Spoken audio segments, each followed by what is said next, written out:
नमस्कार दोस्तों, 10th lesson deep water के लास्ट पार्ट की तरफ आज हम बढ़ रहे हैं और इसमें आपको लेखक बताएंगे कि किस प्रकार से उन्होंने अपने पानी के भय के ऊपर क्या कर लिया है, नियंत्रण कर लिया है। तो देखते हैं वो किस प्रकार से कैसे नियंत्रण कर पाते हैं। आइए शुरू करते हैं। आई डिड, लेखक वैसा ही करता है जैसा उसका इंस्ट्रक्टर उसे करने के लिए कहता है and the instructor was finished, और इस प्रकार से इंस्ट्रक्टर का काम क्या हो गया था, पूरा हो गया था। लेखक आगे कहते हैं कि बट लेकिन आई वॉज नॉट सेटिस्फाइड, लेकिन मैं अभी तक अपने काम से बिल्कुल संतुष्ट नहीं था, अभी मुझे पूरी तसल्ली नहीं थी। आई स्टिल वॉन्डर्ड, मुझे अभी भी भय था या शंका थी। इफ़ आई वुड, कि क्या मैं कहीं वापस बी टेरर स्ट्राइकन, कहीं आतंकित तो नहीं हो जाऊंगा। वैन, जब आई वाज अलोन, जब मैं अकेला रहूंगा। इन द पूल, उस तरणताल में या स्विमिंग पूल में। तो लेखक को ये टेंशन थी कि कहीं वो अकेला उस स्विमिंग पूल में चला जाए और कहीं उसे वापस डरने लगने लग जाए। आई ट्राइड इट, इस वजह से लेखक ने इसका प्रयास करने का सोचा। आई स्वाम, और मैं तैर कर गया। द लेंथ, उस लंबाई तक। अप एंड डाउन, इधर से उधर, एक तरफ से दूसरी तरफ वो उस स्विमिंग पूल की लंबाई पर तैर जाता है। टाइनी वेस्टिजेस, छोटे छोटे जो अंश थे ऑफ द ओल्ड टेरर, उस पुराने डर के। वुड रिटर्न, वो क्या हुए, लौट कर आए। तो जो डर था लेखक का, वो डर तो लगभग खत्म हो गया, लेकिन उसके जो छोटे छोटे अंश हैं, जो अवशेष हैं, वो अभी भी क्या होते हैं, लेखक को महसूस होते हैं। बट नाउ, लेकिन अब, आई कुड फ्राउन, अब मैं गुस्सा कर सकता था। एंड से, और ये भी कह सकता था, टू द टेरर, उस डर से। लेखक कहता है कि अब मुझे उतना डर नहीं लग रहा था, मैं खुद भी गुस्सा कर सकता था और उस डर से ये कह सकता था। वो लेखक क्या कहना चाह रहा है उस डर से, क्या कहता है देखें। ट्राइंग टू स्केयर मी, ए डर, ए आतंक, क्या तुम मुझे डराना चाहते हो। वेल, खैर, हियर इज टू यू, ये लो, लुक, देखो, एंड ऑफ, और इतना कहकर आई वुड गो, मैं बढ़ गया। फॉर अनदर लेंथ, एक बार फिर उस दूरी के, of the length of the pool, उस तरणताल की। तो जैसे ही उसको थोड़ा बहुत डर महसूस होता है तो वो अपने डर पर संयम करने के लिए आत्मविश्वास से उस डर को ही कहता है कि हे डर, क्या तू मुझे डराने आया है, ये ले मैं तेरे सामने हूँ। और ऐसा कहते हुए वो क्या हो जाता है, उस तरणताल के एक बार फिर उस दूरी पर क्या हो जाता है, तैर जाता है। इस प्रकार से लेखक को थोड़ा बहुत आत्मविश्वास और शक्ति क्या होती है, महसूस होती है। दिस वेंट, यह प्रक्रिया चलती रही अंटिल जुलाई, तब तक जुलाई नहीं आ गया। तो जुलाई तक ऐसा ही चलता रहा। बट लेकिन I was still not satisfied, लेकिन लेखक जो था वो अभी भी क्या नहीं था, अपने आप से पूर्ण संतुष्ट नहीं था। आई वॉज नॉट श्योर, क्योंकि लेखक को इतना विश्वास नहीं था, दैट ऑल टेरर, की सारा डर, हैड लेफ्ट, की खत्म हो चुका है। तो लेखक को ये पूरा विश्वास अभी तक भी नहीं हुआ था कि उसका सारा डर खत्म हुआ है या नहीं हुआ। सो इसलिए I went to lake Wentworth, इस प्रकार से लेखक एक दिन कहाँ चला जाता है, लेंट वेंटवर्थ, जो लेक थी, झील थी, उसके ऊपर चला जाता है, इन न्यू हैम्पशायर। और ये जो लेक वेंटवर्थ थी वो न्यू हैम्पशायर इलाके में थी। डाइव्ड ऑफ ए डक, और उसने क्या किया, वहाँ पे नौका घाट से डुबकी मारी। एट द ट्रिगस आइलैंड, उस ट्रिगस द्वीप के ऊपर, और जो ट्रिगस द्वीप था वहां जाकर वो उस आइलैंड में क्या होता है, डुबकी मार देता है। एंड स्वाम, और वहां से वो तैर कर जाता है 2 माइल्स, 2 मील की दूरी, अक्रॉस द लेक, उस झील के आर पार, टू स्टैम्प्ड एक्ट आइलैंड। एक दूसरे आइलैंड का नाम दे रखा है स्टैम्प्ड एक्ट आइलैंड। तो उस स्टैम्प्ड एक्ट आइलैंड के पास में वो क्या हो जाता है, 2 मील की दूरी मापता हुआ या तैरता हुआ चला जाता है। इसको हम ऐसे समझ सकते हैं कि जो लेक वेंटवर्थ है वो झील ये है, जबकि जो ट्रेगस आइलैंड है वो यहाँ है, ऐसा हम मान सकते हैं, और जो स्टैम्प्ड एक्ट आइलैंड है वो यहाँ है।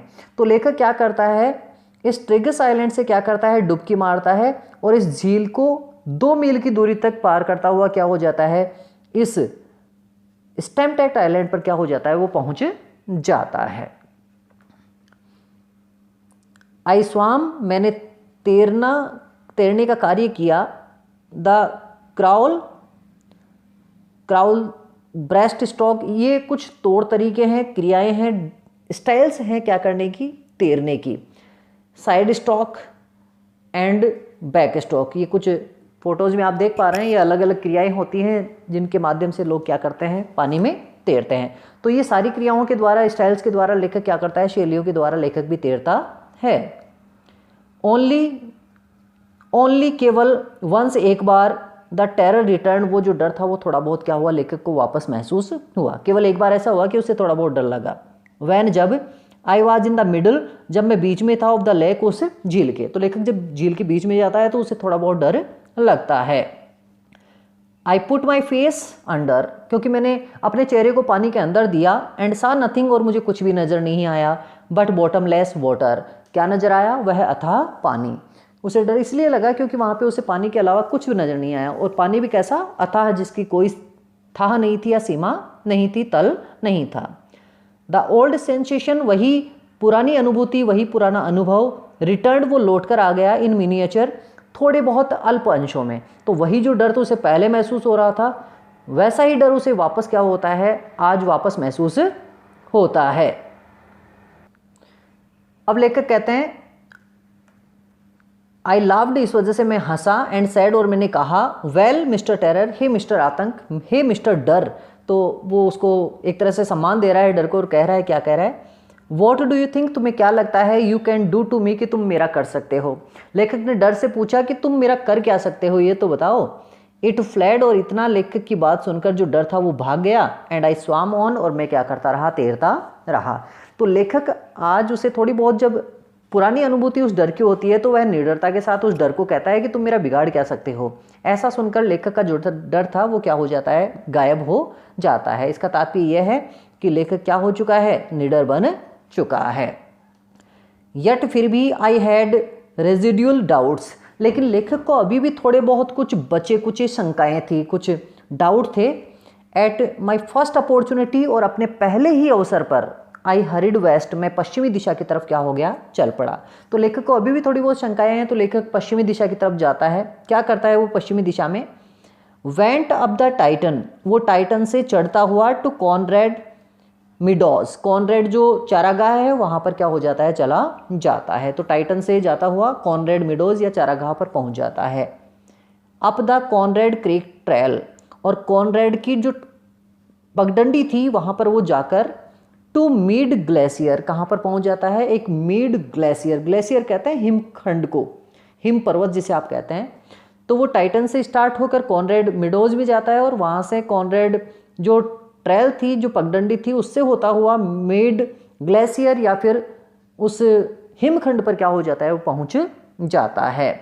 और वहाँ जाकर वो क्या करता है, एंड कैम्प्ड, और वहाँ जाकर अपना कैंप लगा लेता है, शिविर लगा लेता है।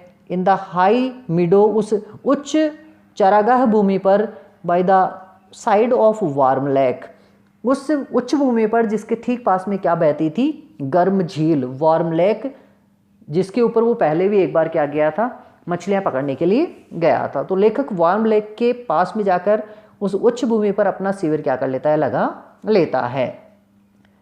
द नेक्स्ट मॉर्निंग, अगली सुबह, आई स्ट्रिप्ड, लेखक ने अपने कपड़े उतारे। डाइव्ड इनटू द लेक, और वो उस वार्म लेक में क्या हो गया, कूद गया। एंड स्वाम अक्रॉस, और वो तैरता हुआ आर पार चला गया, टू द अदर शोर, दूसरे छोर की तरफ। एंड बैक, और ठीक वापस भी आ गया।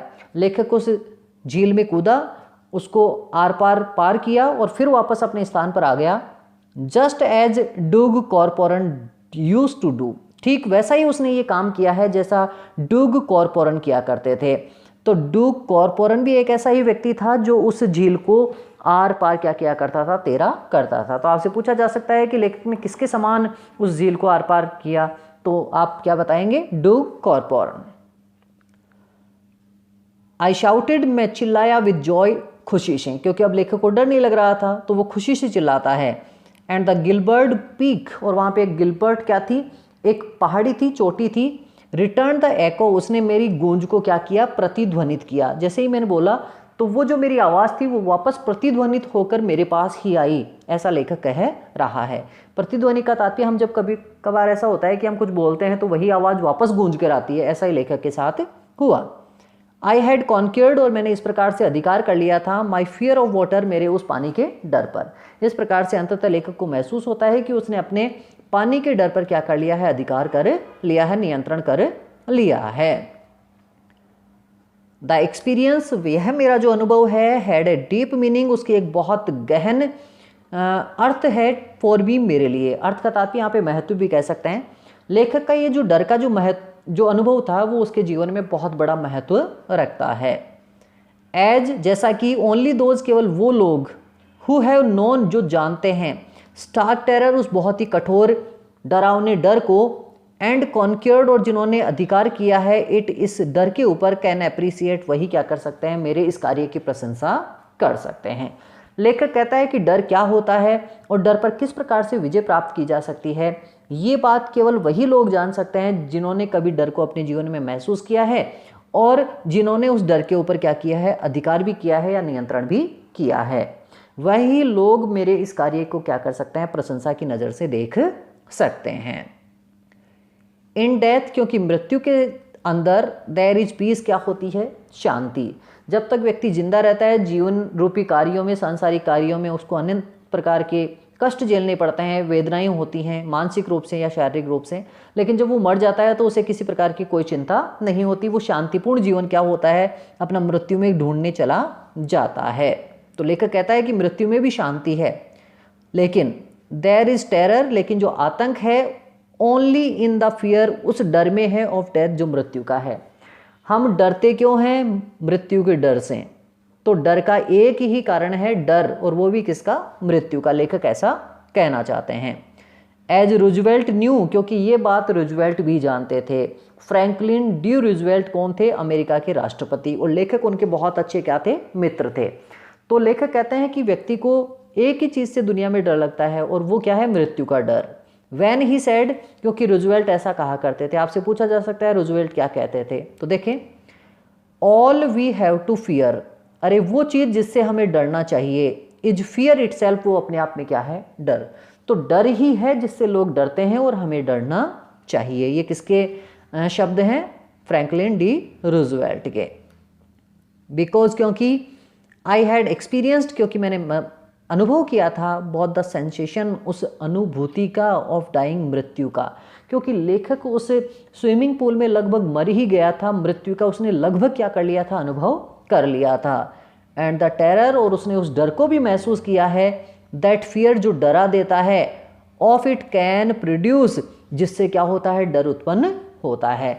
लेखक ने उस डर को भी महसूस किया है जिससे डर और ज़्यादा बढ़ जाता है, उत्पन्न होता है, और साथ में उसने मरने की अनुभूति भी क्या की है, उसे स्विमिंग पूल में महसूस की है। लेकिन इतना होते हुए भी आदमी चाहे कितना भी डर जाए जीवन में, वो कितना भी परेशान हो, लेखक एक बात और आपसे कहता है, क्या कहता है, द विल, लेकिन फिर भी जो आशा है, टू लिव, क्या रहने की, जिंदा, समहाउ, जैसे तैसे, ग्रीव, वो बढ़ती रहती है, इन इंटेंसिटी, सघनता के साथ।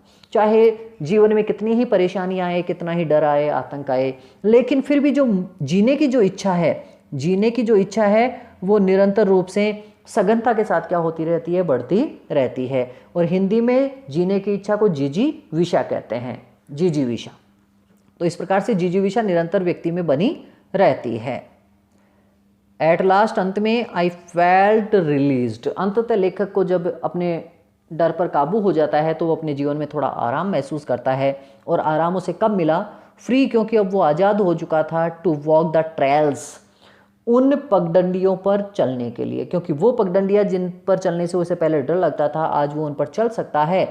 एंड क्लाइम द पीक्स, और आज वो आज़ाद है कि वो बड़ी से बड़ी पर्वत चोटी पर भी क्या कर सकता है, चढ़ सकता है।